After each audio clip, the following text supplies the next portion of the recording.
Lloyd, why don't you tell a little bit about who you are and what you're all about? That's an interesting way to start, Cameron.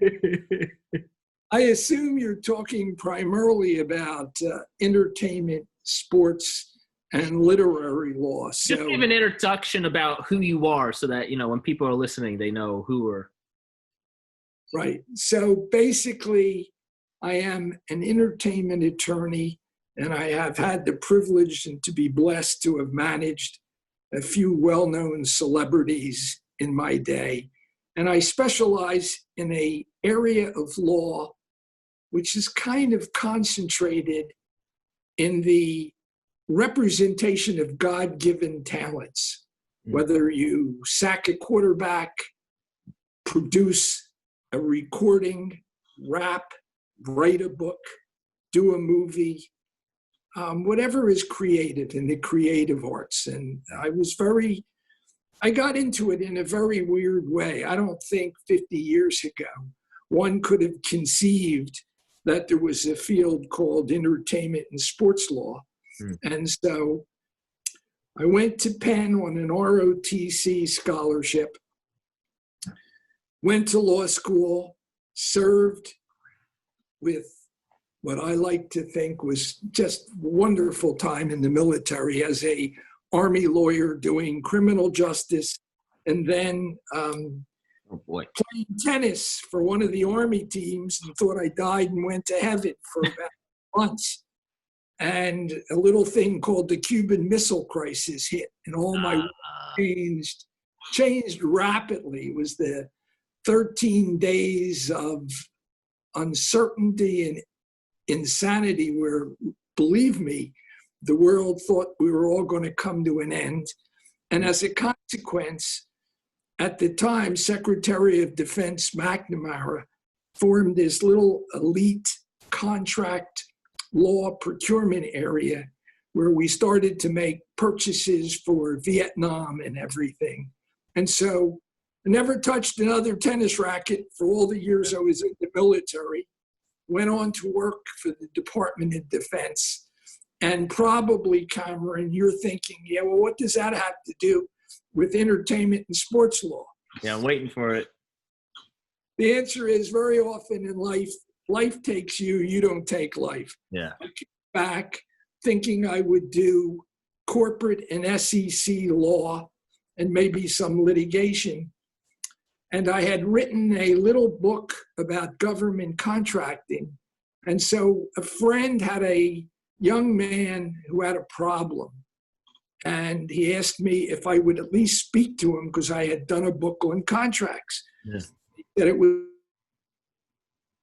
Uh-oh. Cut out there, Remy. Hello, you still there? Oh, no. Oh, no. I lost you.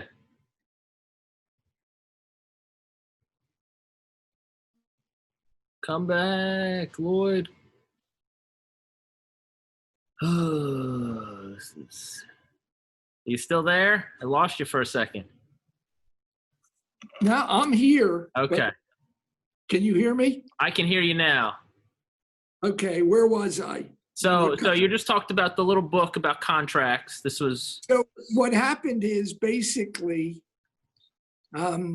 a friend said he had a young man who had a problem and he was having a problem with a management artist contract. So I thought, great, I'm starting to practice. I'll get a few paintings. I didn't quite understand he meant a recording artist and manager. And so when I looked over the contract, the manager seemed to, in my mind, be taking an unholy percentage on the artists. And in those days, the pendulum was on the side of managers and agents, and performers really were getting taken advantage of. So I helped this young man and got him out of that contract and got him going. And that was a rock and roll group. And then that led to another rock and roller. And then it led to a couple of athletes. And I woke up one day and got a call from somebody in California that said, I hear you do entertainment and sports law, and I have a problem, and I'm coming east. Can I meet with you? And I thought, gee, I never heard that term before, entertainment and sports law. But then I realized that that's what I was doing. Yeah. And I was very blessed. I hooked up with a young jazz artist who subsequently became a superstar legend, Grover Washington Jr. Yes, I know him well. And our careers went in parallel. And then, of course, we had a number of platinum albums and the great song Just the Two of Us with Bill Withers, and 8-time Grammy Bunny Sigler, who did a lot of R&B production and singing and worked with Patti LaBelle and the OJs, the Spinners. And then kind of you hang around long enough and you get lucky enough, your career kind of takes off. Yeah. So that's what I do. Wow. So going back to that, something that struck me is you must have made a reputation for yourself. Because why would you get all these referrals from other artists to come to you for, contract negotiations? And well, I'm trying to be modest when I speak to you. I hear you. But I want to talk about reputation here. Especially back then, that wasn't a huge field. That was one of the benefits. It wasn't a huge field. It was like the wild, wild west. Yeah. And suddenly, a lot of recording artists and producers and athletes had somebody in their corner that was primarily representing the talent end. Yeah. So, yeah, I had a few successes. The irony of it is, in the very beginning years, it took a while to get established because the hotbeds, the hotspots are New York, LA, maybe Nashville for country music. Right. And so it took a while till, I beat a couple of guys in a couple of cases, you get known, and then, so there's some guy in Philly who does it. I know a guy in Philly. I'll hook you up. Yep. Yeah. So for an artist, for anybody in entertainment, why is having legal representation good? Why is that so important? It's not only good, it's really a necessity. Whenever you hear about the music industry, the sports industry, they talk about it as a business. Most performers, and it doesn't matter what given talent you have, they think about it as, well, all I want to do is write music, and all I want to do is create recordings, or all I want to do is play ball. But the bottom line of it is, it's not called the music business or the sports business because it's all about creativity. It's about creativity, but doing it in a business-like manner. So I believe that attorneys who concentrate in this area of law are a necessity. And just as any other business, you need legal guidance and direction. And there's a group of different kinds of directions.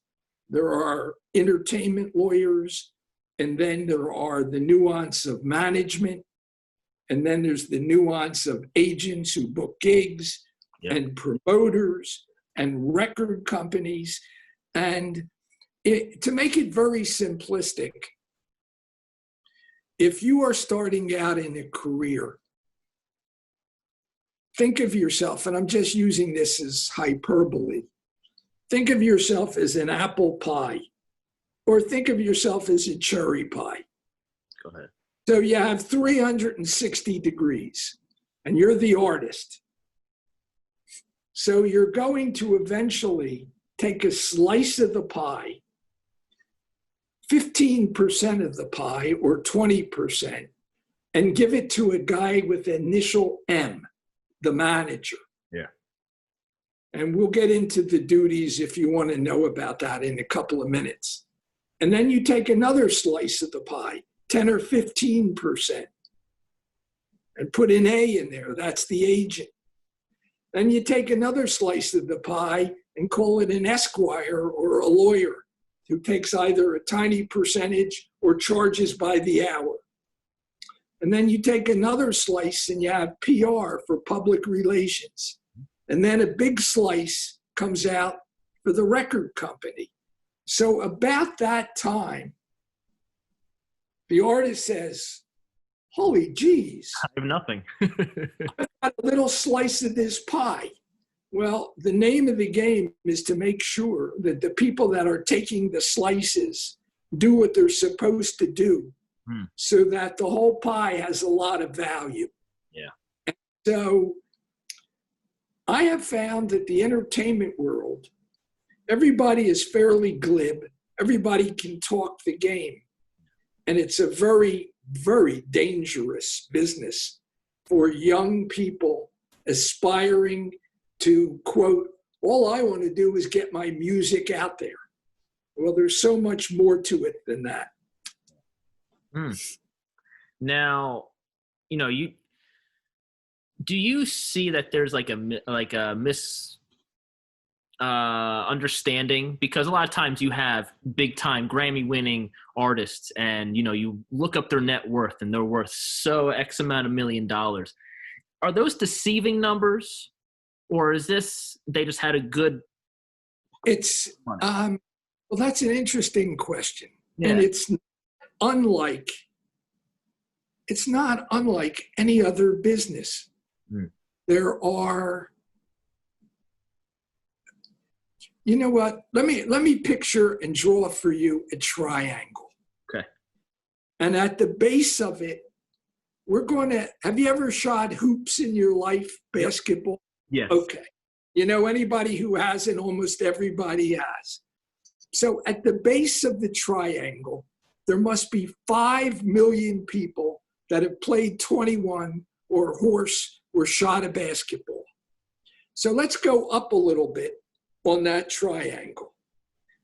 Of those 5 million, some of them have been good enough to play in high school.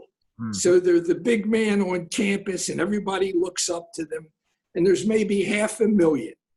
Now go a little bit up higher on this triangle and get to college. So there's Division I, Division II, Division III.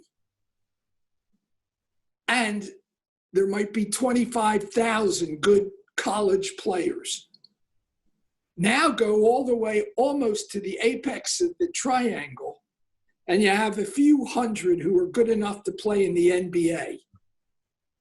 And then of those few, there are superstars. So you have at the top 100, at the bottom you have 5 million. Why shouldn't those who are 100 of the best in the world make super dollars? And it's like any other profession. Oh yeah. Are there not restaurants that there are a lot of restaurants and guys make a living and hang on. And there's a few who have the secret to do and get what the public wants. And they become the superstar restaurants or the superstar doctors or the lawyers. And so you have this triangular effect where the people at top make a lot of money. So yes, you have celebrities and you have the named celebrities who make the big movies, command the big prices, or you have the recording artists who, when they have a CD or an EP or an LP and sell it and go double or triple or quadruple platinum, why shouldn't they make the most? The secret is to make sure that as you're going up the ladder and you start achieving the success, you have people around you that you can trust and rely on so you don't get screwed. Yeah. Now, I'm not refuting that. I really do think that some people do have these crazy talents that only a few hundred people ever in existence all time have. And then everyone else kind of falls in that triangle as you just painted. But a lot of times you look up somebody and they're worth several $1,000,000. Is that are some of those individuals like maybe not getting that much money because they have to pay so many people on their team, or is that or is just the pie that big and really, you know, the record label is making tons more?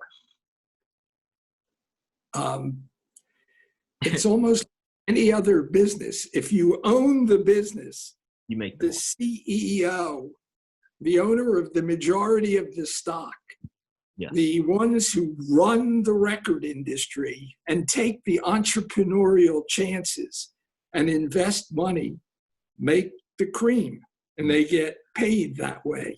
That does not mean that one who has a God-given talent and really gets to a certain level where they have lots and lots of fans and drawing power, they can make great money as well.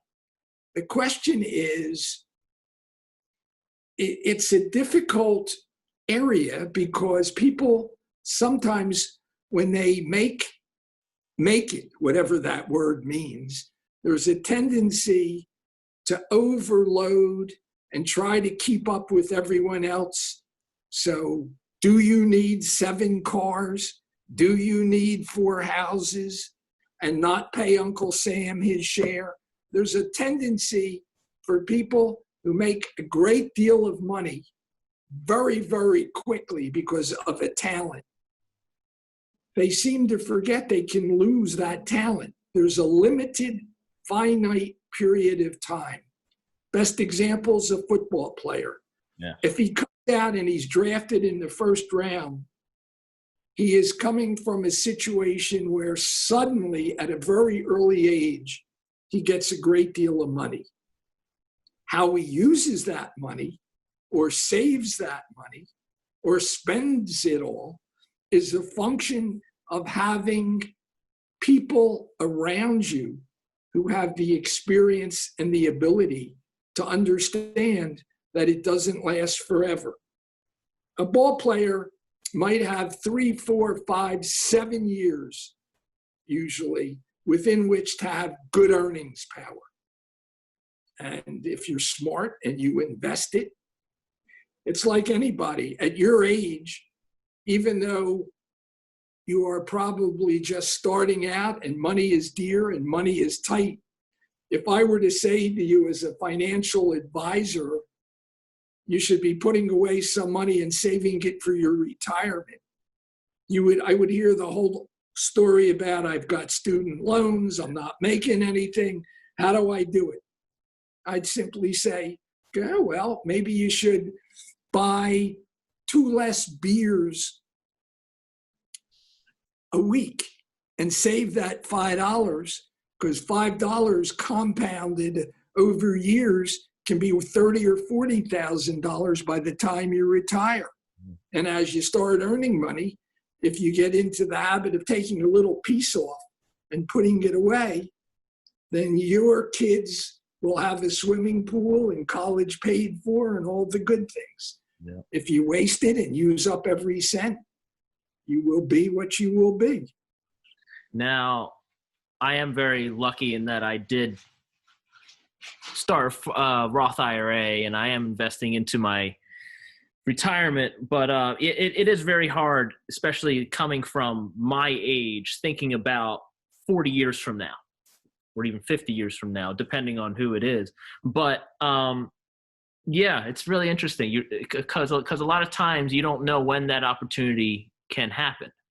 And it's really important to have the right people around you when that opportunity comes. And if you are fortunate or gifted enough or lucky enough, and when I do these lectures and everything, I always say it takes 3 things to make a superstar: talent, luck, contacts. But if you have that mix of talent, luck, and contacts, and you score a big hit, doesn't it make sense to take something of the money that comes in and stick it away and forget about it and not buy that third car or not spend it all and treat everybody when you go out for a round of drinks. Because if you compound it over the years, it will be more than sufficient to take care of you. And a lot of people don't realize that, especially, you know, athletes and entertainers. They just want to live. But anyway, so let's keep on going. So what is changing in the world of entertainment now in terms of legal and taking care of and a creative? Well, the changes that are coming about are the changes in the music world, for example, in the method of delivery. Yeah. It used to be when I first started and for a couple of decades. So a client would come into my office, I would listen to his tape or reel. You don't even know what a reel is, what a reel to reel. The reel. Yeah. But then we would take it and I would disappear to New York or California. And if the stuff was good, there would be 100 record companies, major record companies, where everybody used to drive around in limousines and silk jackets and have A&R guys. And I'd walk out after a couple of dinners and a couple of drinks with a big advance and a couple of guaranteed albums. And we didn't even have video in those days, but you would get some kind of promotion and tour support. And you would have records, and then you would sell records. Shows you how old I am. They're called records, but albums, CDs, 8 tracks, whatever it was. And you could make royalties, and then you would get dollars for that. In today's scene, with the way that the internet has taken over and streaming, the actual dollars that come in from streaming royalties and revenue is very, very small. I was sure there are exceptions if you're Taylor Swift or somebody like that, but it doesn't ever equate to what records used to do. Mm. So the method by which recording artists or performers exist these days is by merchandising, selling their stupid-looking T-shirts or a coffee mug or a program and doing touring. The other side of it is called writing and publishing revenue, which if you have a hit and you have copywritten your material and protected yourself, you can make some valuable dollars in the royalty field. But with the royalties coming from streaming and record sales, you can't be a recording artist and make a living doing that unless you are one of the very, very top of that apex of the triangle that we talked about before.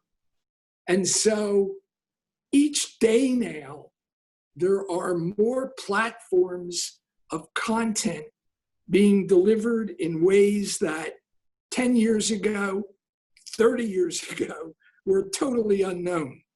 I mean, I didn't think of terms in gaming and Fortnite and Twitter and all of these things where you get your name and your credibility out there. It's a whole different world now in the medium, and you have to learn to take advantage of it, change with the times. I mean, the people that work for me in my office laugh because I am not from the computer generation. So I have finally learned how to hit reply, and you're laughing and smiling because I'm on Zoom right now, and probably we've gotten lost 3 times because I hit the wrong buttons. But yeah, you have to, Cameron, really adapt to the changing times. And smart people and smart young lawyers, if you're out there listening, go for the world of gamers and get into all of these new avenues, because that's where content is being delivered. Didn't we just have a situation where an artist went on Fortnite and everybody's talking about it and it's blown up? That's smart. That's smart business. Somebody had a literal concert on Fortnite. That's what I'm talking about. Yeah, crazy. So the method of delivery, the real question for the performers is how they monetize that so that they get something out of it. Now, how about for people in other entertainment industries, such as, TV and film? Now, I mean, there's streaming, but. All right. So in the television and in the film industry, and I do a fair amount of that as an entertainment lawyer, and the difficulty is that triangle works for everything.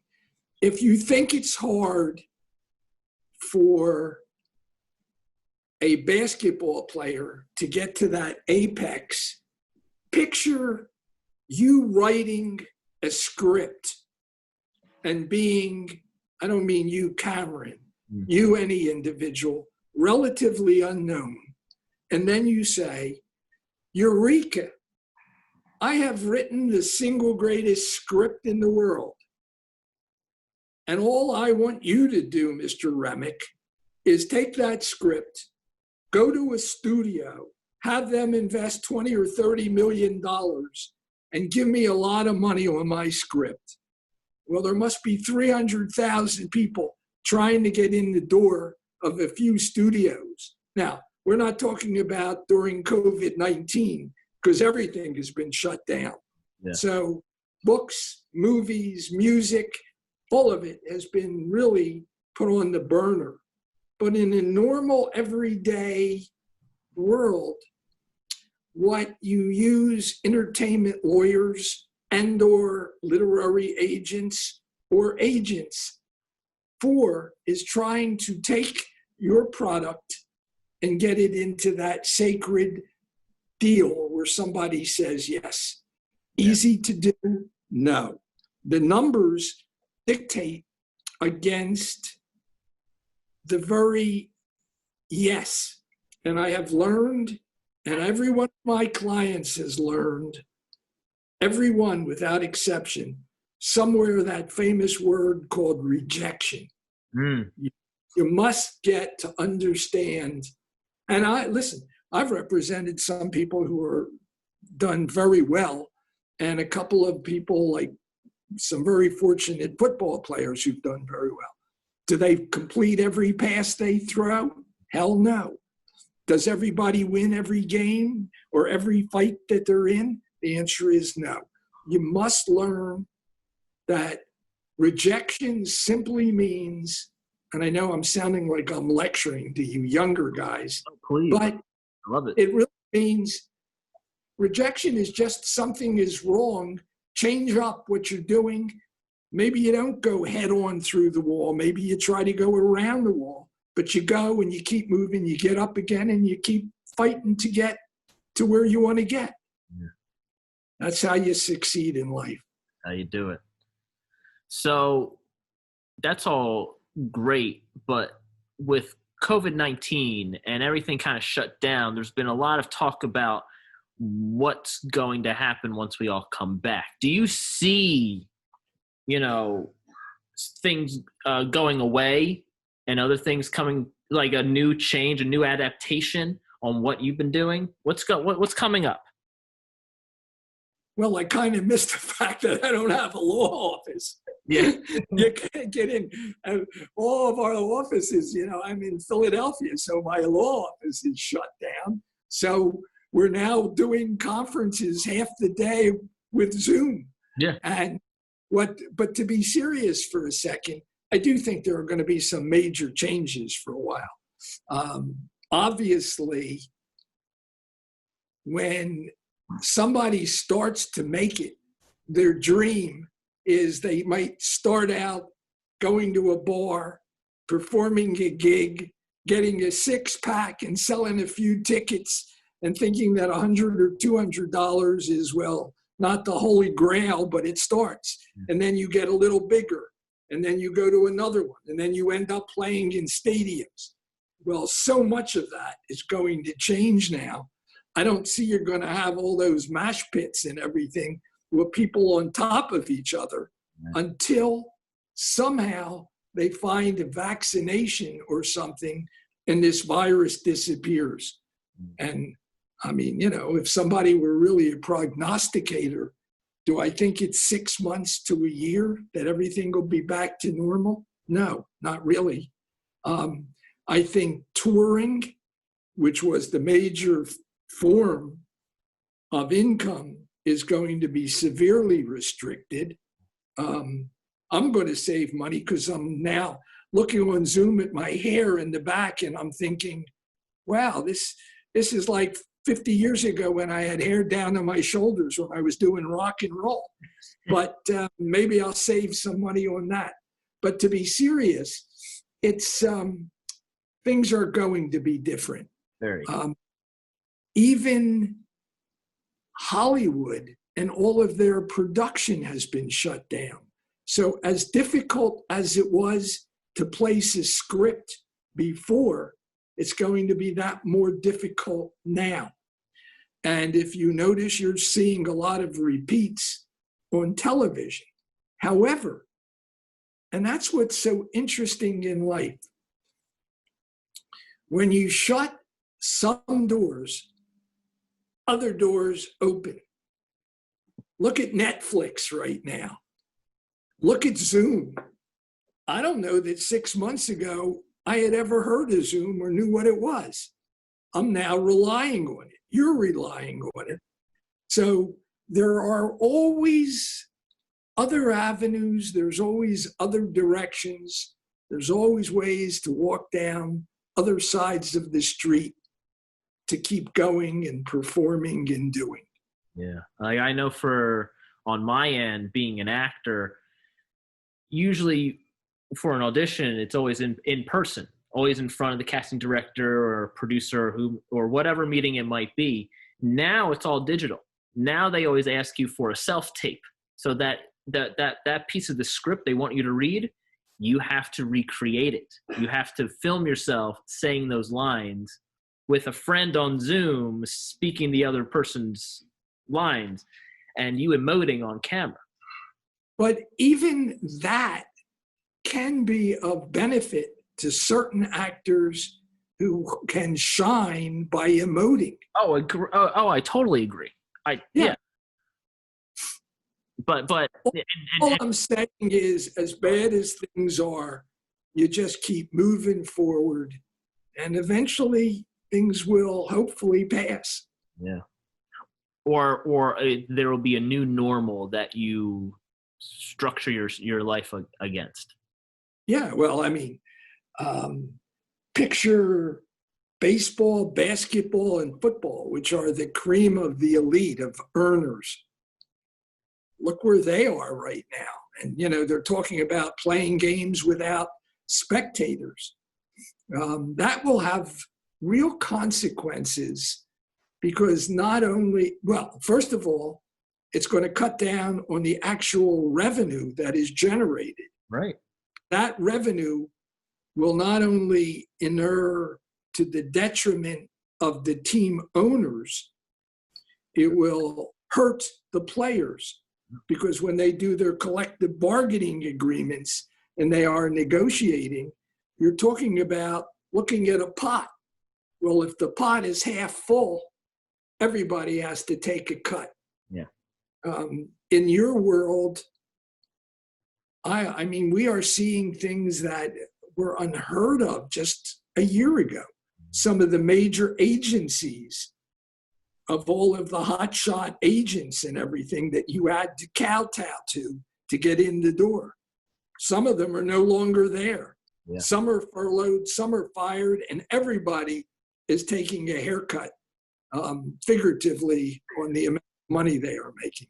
Their hair might be physically growing out, but metaphorically, they are taking a haircut. Yes. Yeah. So it's I mean, time will tell as to what the landscape will look like. So I know we talked a lot about some great advice, and you know, I always like to give a couple questions that I ask all my guests. In the world of entertainment, what is one thing that you wish could change? Like, is there a process that you wish is a little dodgy, or something that, or do you just take it on and just work with it? Well, you have to deal with the way the cards are dealt. Mm-hmm. So, I mean, if I had my druthers, um, there's a lot of BS in the world of entertainment.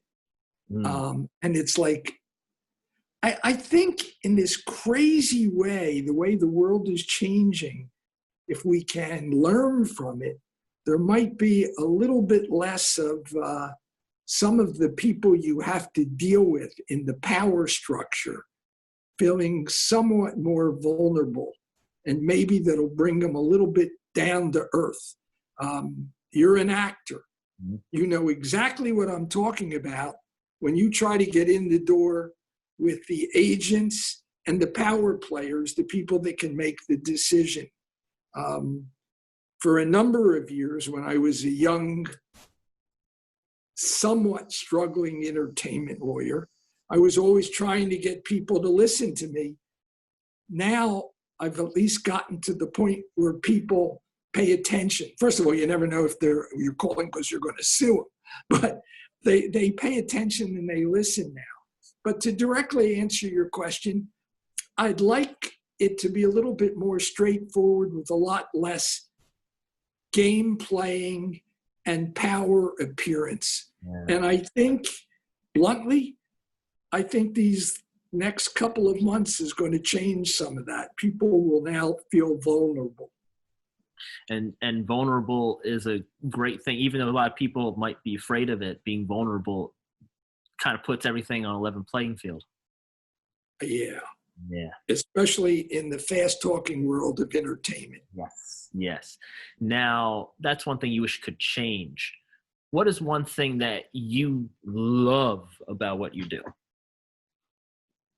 One of the great enjoyments I have, I mean, okay, first thing, of course, is helping protect people and help them move their careers. And when they have success, you have success. And the blunt part of it is I have nothing against charging fees and getting paid when things happen well. But if you're asking me the thing that I've had the greatest amount of enjoyment lately is each of us thinks that in our lifetime we have that one great novel that we want to write.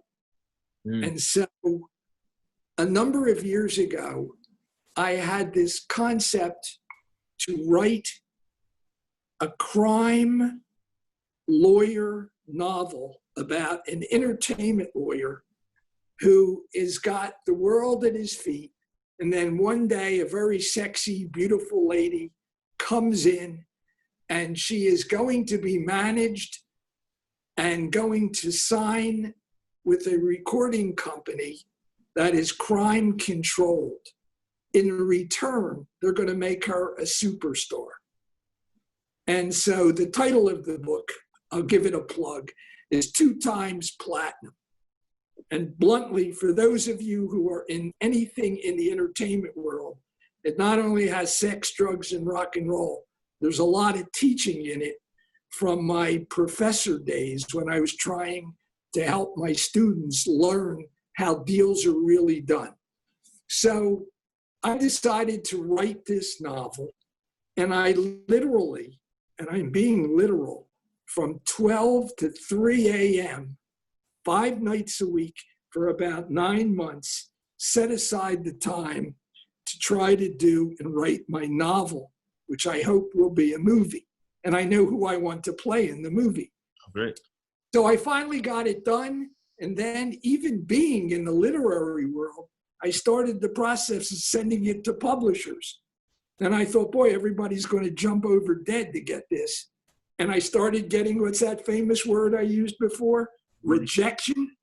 Boy, let me tell you. Eventually, I got the book published. I've been fortunate. It's been an Amazon bestseller. And I've had a lot of fun doing some book signings, et cetera, et cetera. And so 2 times platinum is one of the things that I really enjoy. You beat me to it. I was gonna ask you a little bit about the book, but you beat me to it. So, you touched on something about the book. You wanted to teach people how deals were really made. Is Right. it done the same way now? Of course, little things change, but is that the way? Things change, but they stay the same. And so what really happens is, as you see the book unfold, a lot of it is the realism of the way deals are done today. Mm-hmm. Some of it, goes back a few years. I don't know that I have some of the most modern things in it, but that'll be the sequel. Got it. But you can learn a lot. So who's going to play in the movie? Oh, I'm thinking maybe Will Smith. I have a friend, Kevin Bacon, and Michael Bacon is his brother, will do some of the music. Robert De Niro has to be the crime boss. Has to. Or some of the other guys that are well known. The one that I haven't really figured out yet is who is the sexy lady who sells her soul to go 2 times platinum. Maybe you'll have some ideas. Maybe. I have a few. Yeah, I mean, yeah, that's a good one. I mean, it's your novel, so I'm not going to give you some names. But yeah. You can email Cameron. You can email me. I'll email you. Maybe there'll be a part for you in the movie. Hey, I wasn't going to plug for it, but I will take it. I will take it. Now, I know we talked a lot about advice. Is there any other pieces or nuggets of advice you would like to give for entertainers? Yes. Go ahead. Assuming without deciding, if this is my closing argument, here it goes. Assuming without deciding that you have talent, which is not my decision, it's everybody believes they have the talent to do it. The next question is, so if you have the talent, what do you have to do? And you have to treat it, and here's the advice. You have to treat it as a business, and there's 2 words, focus and discipline. And you've got to be able to really apply with focus and discipline, and then mix in a little bit of understanding that there's a lot of rejection, but you got to keep doing it.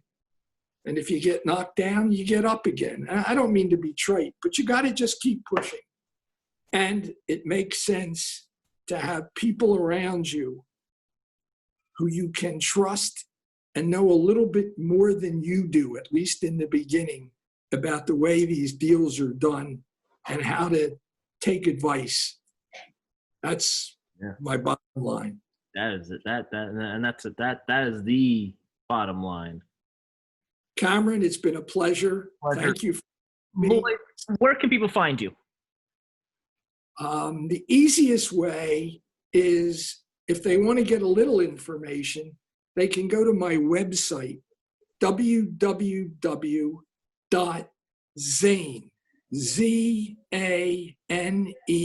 management. One word, zanemanagement.com.